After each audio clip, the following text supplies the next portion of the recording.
If not us, who? And if not now, when? The following is an EHC media production. Hi there. My name is Killer Kross. And right at this present moment, your attention better be fixated on Talking Strong Style podcast with the Switchblade. Because no matter where the time is told, in the end, everybody pays the toll. Tick-tock.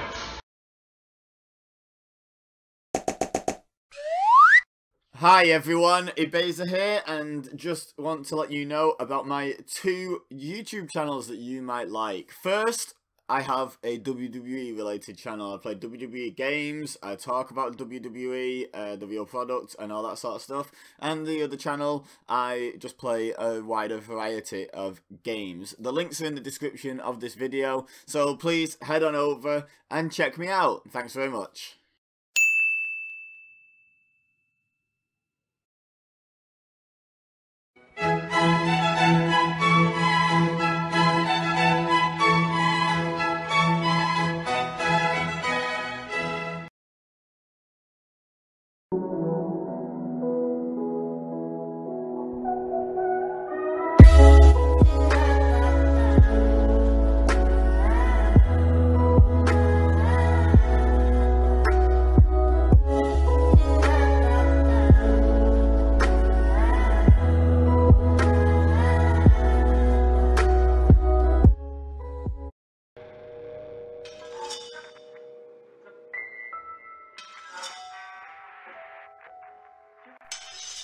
Every switchblade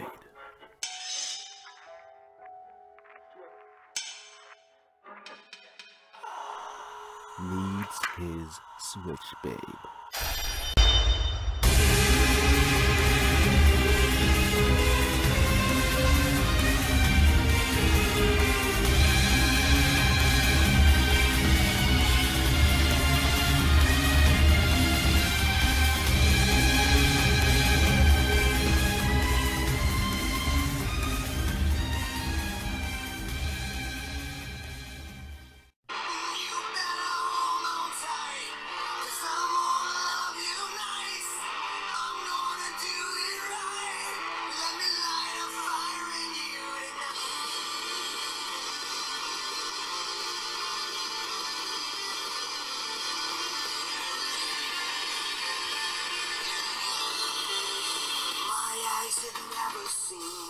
Someone who looks like you. I wonder if you dream of my hands loving you, because I know I do. Hello and welcome everybody to episode 5 of Talking Strong Style with the Switch Babe. I'm your resident Switch Babe, Courtney Summers. And this week I decided to mix it up a little bit and give Jay a break and play Ashley's theme song in memory of her. And that brings me to the first topic of discussion, and I want to make this a positive discussion that comes out of such a sad loss. May is Mental Health Awareness Month, and we need to start looking out for each other more. We need to be kinder to each other online. We need to start spreading love and light and not hate and darkness. Very much in the spirit of what Ashley was all about in life. And, you know, we've learned the cause of her death, which I'm not even going to say it because if I do, I'll get choked up. But we all know what happened. And it's important for when you have those moments of you feel like you can't go on. It's very important for you to reach out to those who you trust and who you maybe think would be able to help you.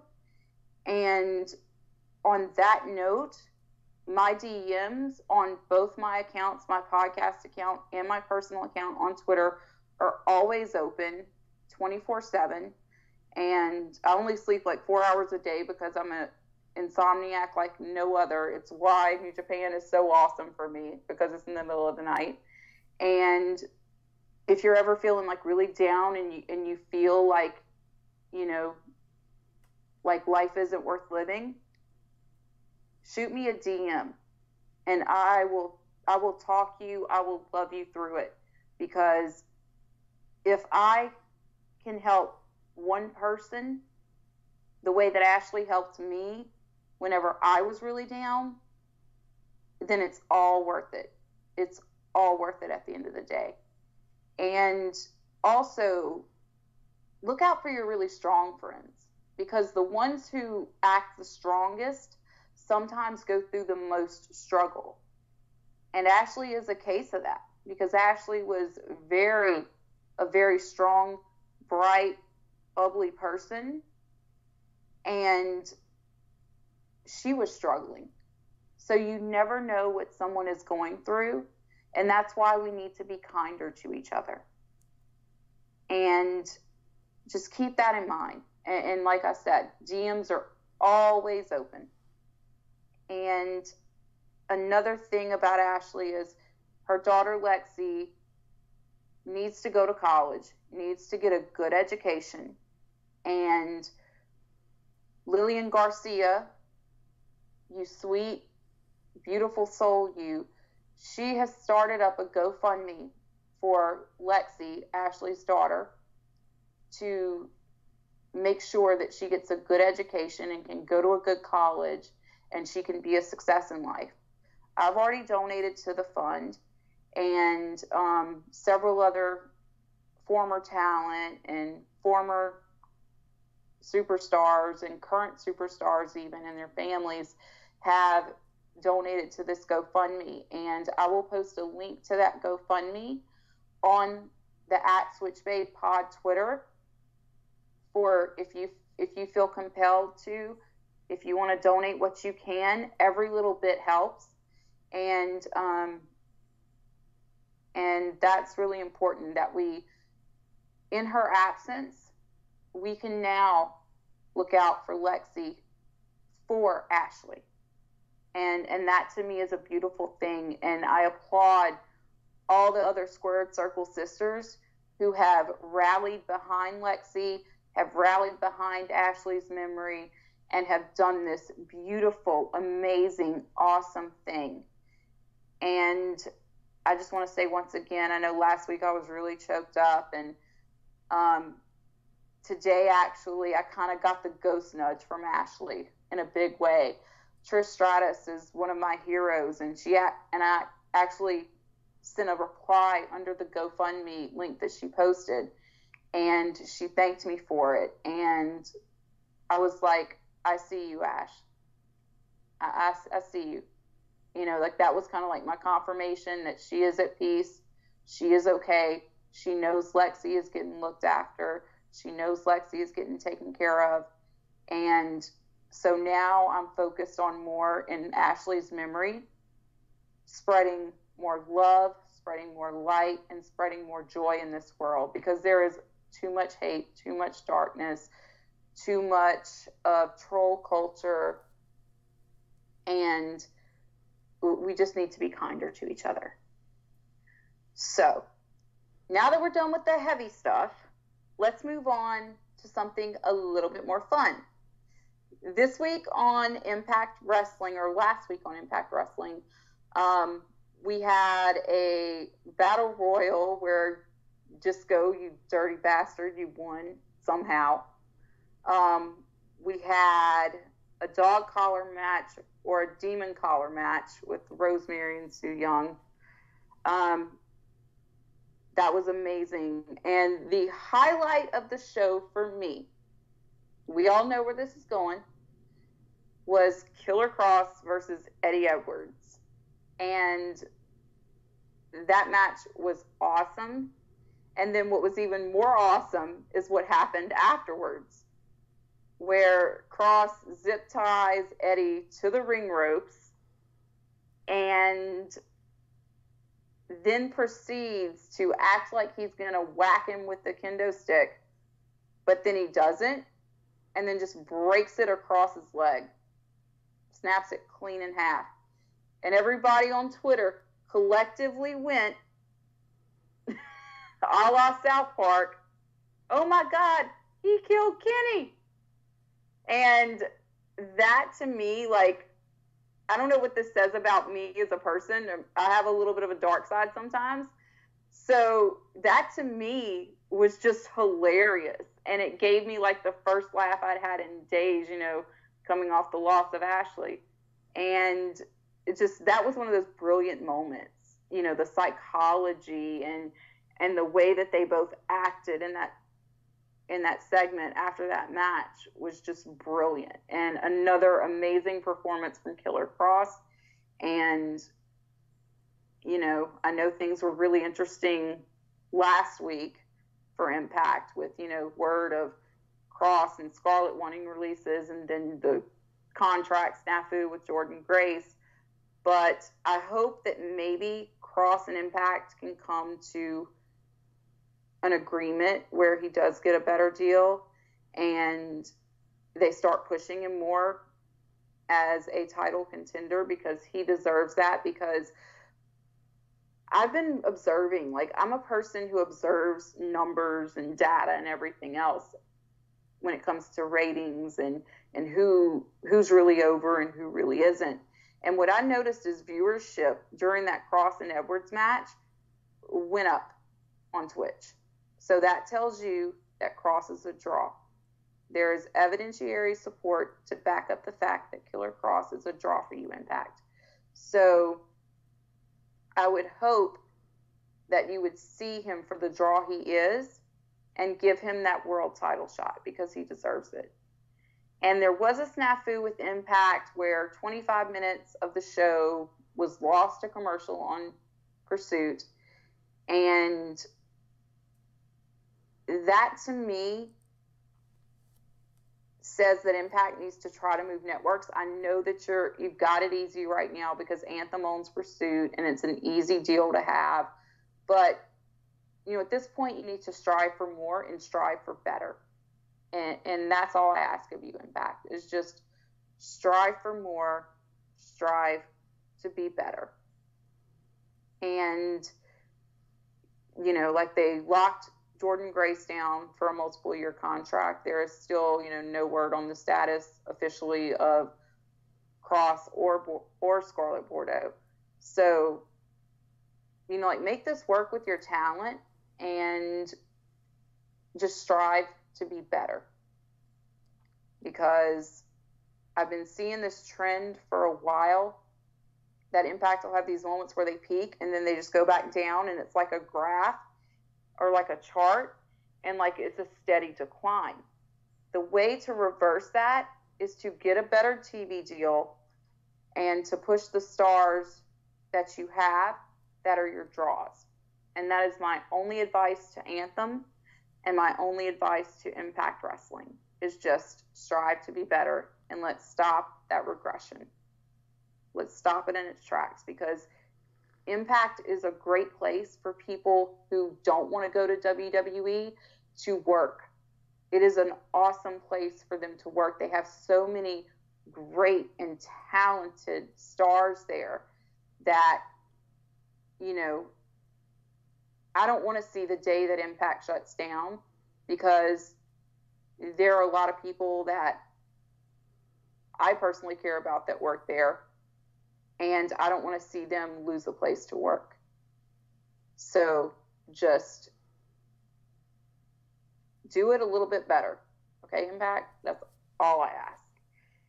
And to some other news that broke this week, AEW, they had kind of a little snafu with Pac where, you know, due to creative differences, like Pac didn't want to lose while he had the Dragon Gate title. So they've agreed to postpone that match with Hangman Page until after Pac is no longer the Dragon Gate champion. So, you know, my only thing is like, why was it done so late? Like, why was this talked about so late in the game? Like, where you're basically a week out, you're basically fourth quarter, 2-minute warning, and this happens. But I hope that they've announced another match, but they haven't said what it is, and I'm hoping that Hangman Page is somehow involved. They're also at Double or Nothing, like earlier tonight, I have the StarCast 2 pack on Fight, and I was watching the Owen Hart 20-year remembrance show they did, and it was awesome, you know, to get to hear, even though it was really sad, it was awesome to hear JR and King's perspective on that night and what happened and how they were feeling emotionally. It was really good to see that, and I recommend, if you're an Owen Hart fan like I was crushed when Owen died. I cried for the rest of the night. Just, I was devastated because I adored Owen Hart. Like, when people would call him a nugget, or I would see like Owen as the nugget signs in the crowd, I would legitimately yell at the television, "He's not a nugget!" That's my best little kid voice, by the way. So to see him getting remembered, especially today, you know, the 20th anniversary of his passing, you know, to see all the love that he got on my timeline on Twitter, and everybody, you know, telling their Owen Hart stories from when they were kids or from when they were younger, was just amazing. And it just brought a smile to my face to know that, like me, Owen Hart brought so many smiles to so many hearts out there. And just once again, you know, like, that's something that you want to check out if you have that StarCast pack, or if you want to check it out later when you can buy it a la carte. Because last time at StarCast, here's a tip for those StarCast shows. Last time, like about a few weeks to a month afterwards, they put them all online a la carte for like really cheap prices that are cheaper than what you would get charged if you just buy it now. So if you want to check that out, and maybe you don't have that much in the way of finances and you want to do it on a bargain, like, that's a really good tip. So rest in peace, Owen Hart. You know I love you, and you're not a nugget.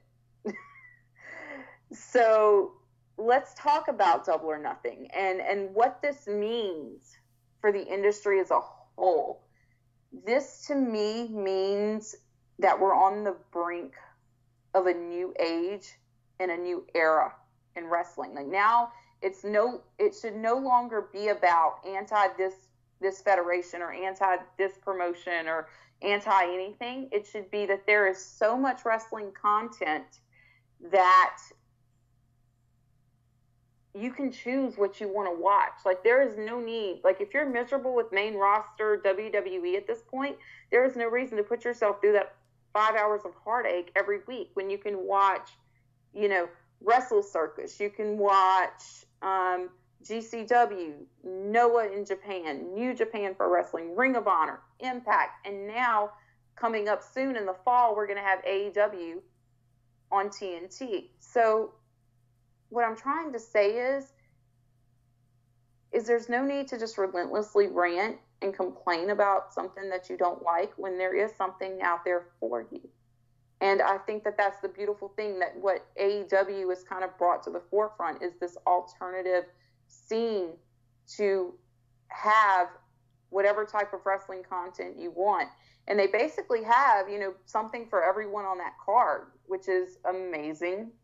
And, you know, like, Brandy Rhodes did get a little heat, you know, online for saying, you know, if you don't like what we put before you, then are you really a wrestling fan, or you're not a real wrestling fan? Which, that's a lot of reaching.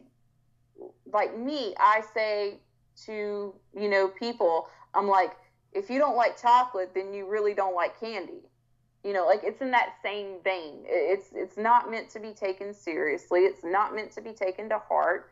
So a lot of you need to just get off Twitter, go meditate, find your center, find your zen again, and stop being recreationally outraged at everything that Brandy, the Bucks, any of them do.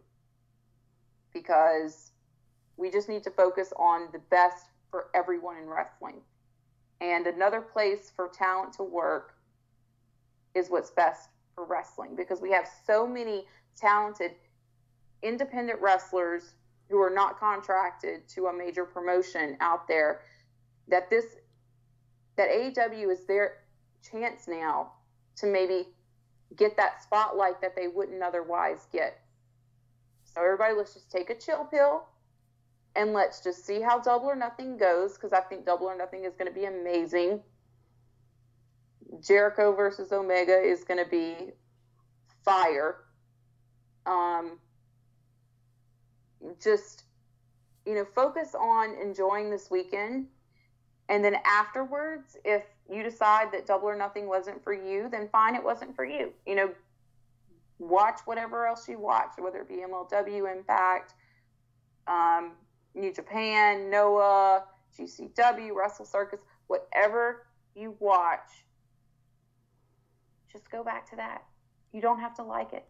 Not everybody is going to like everything in life. It's what makes us as a species so beautiful, is the fact that we are all different and we're all a different shade on the prism of a beautiful rainbow. And that's what makes being a human being so beautiful, because otherwise, if we were all the same, we would all be on just a spectrum of monochromatic gray and everybody would be boring. So just give it a chance. If it's not for you, then it's just not for you. And that's perfectly fine. So we're going to move on to the Best of the Super Juniors, which, since we've last spoke, I cannot sit here and dissect every match for you, because it is impossible for me to pick a favorite from these past few shows up until recording time, nighttime on Thursday. Thursday morning and Wednesday morning, for sure, you need to check both of those shows out, because I was going to try to give both shows a fire emoji rating that I sometimes do, which is like my version of a Dave Meltzer star rating. But I just choose to be a little bit more feisty and a little bit more Latina with it and go with fire emojis. But this time I just couldn't, because it was so amazing from top to bottom. Every single match just brought it, and it was amazing. And what was beautiful about this was, we're all online, as Americans, watching New Japan live at, like, some of us at 5:30 in the morning, some of us at 2:30 in the morning, or 1:30 in the morning, depending on where you're at. And we're all just live tweeting just our excitement of every match is just fire, and we're just loving it, and we're talking back and forth, and we're having a positive conversation about wrestling with no hate, no dragging of any talent. And it was just a beautiful thing, and it was just amazing. And the commentary team has been doing an amazing job. I want to shout out, number one, Caprice Coleman, because I've been down with Caprice for years, and Caprice was steadily giving us shout outs, all the New Japan faithful up in the States who are getting up early in the morning or in the middle of the night, or some of us like me who is the insomniac, just staying up all night and then getting 4 hours in the morning. That was just amazing, and that touched my heart, because I've been such a dedicated fan, ever since we've had World and the ability to watch these shows live, that it touched my heart that my dedication to New Japan was recognized by Caprice. And Caprice has been home the past two shows, but he actually got up with us to watch live and he responded to one of my tweets. He, was liking my tweets and everything else. He was up live tweeting with us. And that made it even more beautiful, because it felt like you're really a part of this. You're really a part of Shindig Han for a little bit. Like you're just a part of this amazing community who love Puro, who love Strong Style, who love New Japan. And it was just this amazing, beautiful thing. And Kevin Kelly has been amazing on commentary as well. He's always great with, giving like little shout outs to different people online who frequently tag him in tweets during shows. Chris Charlton is amazing, because he's a translator, and he basically keeps us in the loop for those of us who, like me, you know, we're at like the 5-year-old level of Japanese, like where we don't know much, but we know some. And so he helps us to fully understand and fully be engaged in the show, and that is just beautiful. Then we've had Juice Robinson on commentary, who has been dropping the funniest shit I have ever heard dropped on a wrestling show. Like, some of the lines, like, I can't even remember them because they're all like so funny. They're all jumbled up in my head. Like, Juice has been amazing on commentary, and you know, New Japan has a good thing right now where they can rotate people in and out of commentary, and every time the chemistry is great, every time the flow is great. And what's great about New Japan commentary is it's focused on telling the in-ring story. It's focused on calling the action, and it's not focused on bickering and bullshit, which is a great, nice, refreshing departure from WWE, where you constantly have announcers bickering at each other, and at the end of the day, you just want to mute the TV and just watch it silently. So it's just a beautiful thing, and I just want to extend, I know they're never going to hear this, any of these guys, but I want to extend my heartfelt gratitude to all of these guys in Best of the Super Juniors who have been consistently going out there and just killing it every single match, giving it their all. They look like they're out there murdering each other. And they're doing this for the fans. They're doing this for small crowds like south of 2,000 people. And they're going out there and they're showing you what New Japan can be. And just imagine that in bigger arenas. And the fact that we're getting the G1 in Dallas in, a little over a month from now is just amazing. And I hope that that means that we're going to start getting more shows like that. It's just a beautiful time, all in all, to be a wrestling fan. And the fact that New Japan guys are going out there and they're just giving it their all, that to me is beautiful, because it shows that they have a heart, that they have a passion, that they have a love for this. And it's just so amazing to see. And one shining star that I have to shout out from this tournament, or actually, there's about 3 or 4 guys that deserve special shout outs this tournament. There's Yo, because like Caprice Coleman says, drip like Yo. He's been doing pretty well in the tournament. Then we have Shingo Takagi, the Dragon, who every time he comes out, I tweet the Daenerys Dracarys gif. I'm like, okay, Shingo, Dracarys. Because in the spirit of Game of Thrones, like, he's a dragon, you know, you get it. I know I'm corny, but you know what? That's what makes me my adorable self. So what are you going to do? And also Doki, Taichi's guy, who we brought in to replace Despy, which, by the way, Despy, I miss you. I hope you recover quickly so you can return to Suzuki-gun, so you can return to Shinihon. But Doki has been amazing. He is just like this psychotic, just violent, just, I'm going to choke you out with a pipe guy. And it's just, I love stuff like that. Then we've had, you know, Robbie Eagles have some really good performances this Best of the Super Juniors tournament. And it's just amazing to see, you know, someone that I was familiar with before he, you know, even joined the Bullet Club and before he even joined New Japan, to see him, you know, soaring to these heights, being the sniper of the skies. It's just a beautiful, amazing, wonderful thing to see. And we got to talk about EL motherfucking P, because he is undefeated and he is killing it. He is going out there and he is kicking ass and taking names. He's keeping it cutthroat with Headbanger Club, and, you know, just his interactions with the crowd have been golden, like flipping off babies, ripping off hats and throwing them into the crowd away from the person who was wearing it.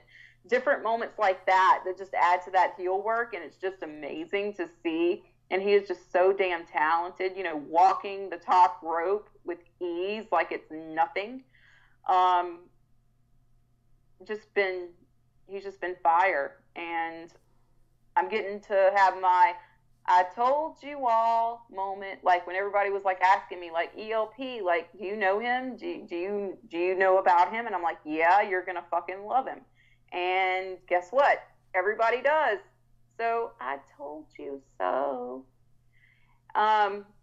Also, Rocky Romero has been having an amazing performance, especially with Super Juniors as well. It's refreshing to see him out there, you know, getting down with the juniors, and it was amazing. And, you know, just this whole tournament, like I keep saying the word amazing, and it's just, you know, like there's no other word for it other than resplendent. That it's beyond beautiful to see this type of quality in ring work along with killer commentary, and it's just amazing. And I'm looking forward to tonight. We have another night we're on night 3 of a 3-show gauntlet. So I'm looking forward to tonight because I know that I know what they're doing. They're going backstage and they're like, how are you going to top that? And so they just keep upping the ante, and they keep just bringing it harder and harder and harder every show. So, whew, it's fire.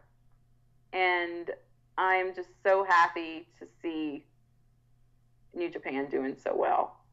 And I know that the future for Shinny Han is beyond bright. And I can't wait to be in Dallas for night 1 of the G1, because going to a G1 has been a dream of mine. It's on the bucket list, and I get to check that off in my own home country.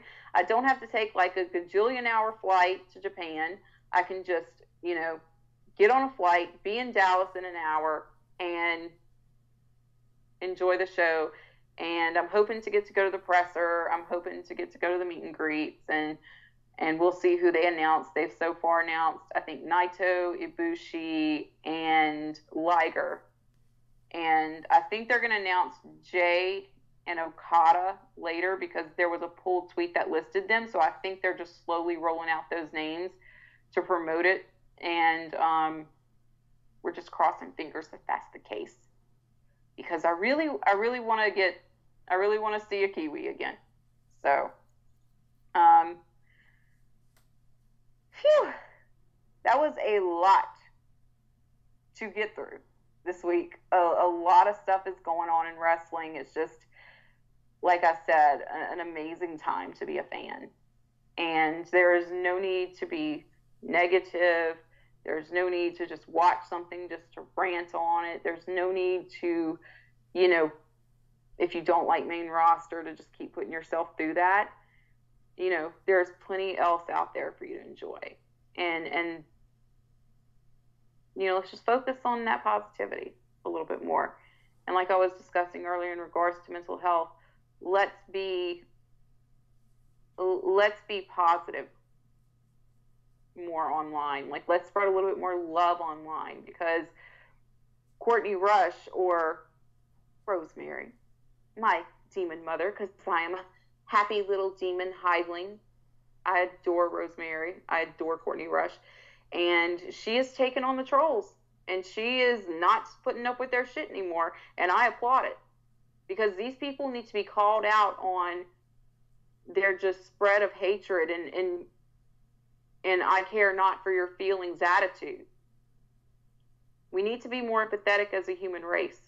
And I applaud Courtney Rush, aka Rosemary, on that. This hiveling is very proud of her demon mother right now. So, with all that, I guess we're wrapped up for this week. And I just want, I almost forgot.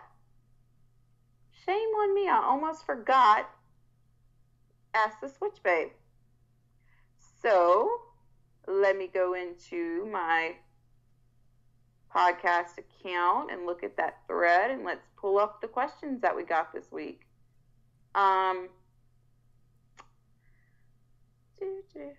Okay. My fellow Switch Babe and my amazing Australian sister, Renee Sergey, at Renee Sergey 21, asked, if wrestling wasn't your first love, what would it be and why? This one, it could go either way. Music, I am really big into, and I always wanted to work for a record company, whether it be an A&R or something like that. Like, that was a dream of mine as a kid, you know, before wrestling really just took over my life. Another love would be, I'd probably be running an animal sanctuary somewhere for dogs or cats where it's no kill, and we take care of them and we let them go play around and stuff, because animal rescue and animals in general are a huge passion of mine. Like I tell people all the time, I love animals more than I love most humans. So that would probably be the dream come true for me, is just, you know, to have that animal sanctuary. Like, me and my husband have actually talked about maybe opening up a cat sanctuary here, because our shelter is a kill shelter. So that would probably be my first love, is taking care of animals, because, you know, animals are my life. I have 8 cats and they're like my children. So there's your answer, Renee. And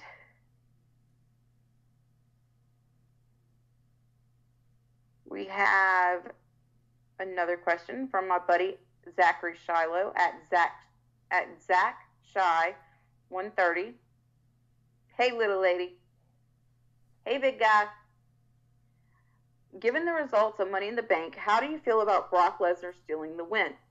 Okay, he asked me a bunch of questions, so I'm gonna break this down as I go.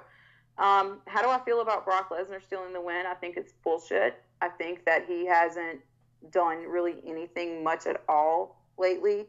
He hasn't been at shows, and for those guys to be out there killing themselves with bumps and stuff on these ladders in this brutal match, you know, putting their bodies on the line just for Brock to come out there and just take it, I think it's bullshit, and it's a shitty decision, and that's what made the ending of Money in the Bank worse than the ending of Game of Thrones right there.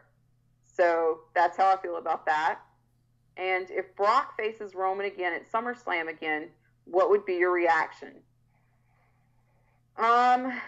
We've been there too many times with this Brock and Roman feud. This thing has been going on for way too long. It's time to refresh the scene a little bit and, you know, make it something different. Like, I would actually like if Roman becomes the number 1 contender for the title, for it to be, you know, Rollins versus Reigns, because that would be nice to see Shield Brother versus Shield Brother. That would be a nice feud to revisit and everything else. And lastly, if you talk non-wrestling on the show, what would be the topics? Probably music, because music is my life. Like, if you see my Twitter timeline, like, I'm always posting like a YouTube music video of some song that I'm listening to, because outside of wrestling, music is my life. Music is my therapy. Music is what speaks to my soul. And you know, when I'm going through tough times, you know, some songs are really encouraging, and they help get you through, and they help just remind you that everything's going to be okay. I am a huge metal mark. I love Manson, Hailstorm, New Year's Day, 9 Inch Nails, Alice in Chains, Metallica, Typo Negative. Just run the gamut of your metal bands, even Cannibal Corpse, and that type of really, really crazy death metal I'm into. I also love, you know, like pop music, like 90s pop music, like Backstreet Boys, Britney Spears, NSYNC, Mandy Moore. I love, you know, a little bit of country, like the old school, like 90s and 2000s country. That was really good with like Shania Twain, Clint Black, Tim McGraw, Faith Hill. Jody Messina, Leanne Womack, you know, Martina McBride, George Strait, and of course Garth Brooks, because I got friends in low places, y'all. I also like R&B. I like, you know, like Ashanti, Aaliyah, that type of thing. So, you know, like music would be, you know, the other topic. Like I was going to start another podcast like way back in the day about wrestling and music, but, you know, I kind of figured I would stay in my lane, and my lane is wrestling. So there's that. Thank you for that. Thank you for those amazing questions, Zach. Andrew 914, what are some of your favorite wrestling merch you got from attending shows? I have a TNA Knockout Deli shirt from way back in the day. I have a New Japan Betty Boop shirt that I adore, and those are some of my favorites. And that wraps it up for this week. So you can follow me at AxieMillie55 and at SwitchFadePod on Twitter and at SwitchFadePod on Instagram. And just know I love you and you are enough. Bye.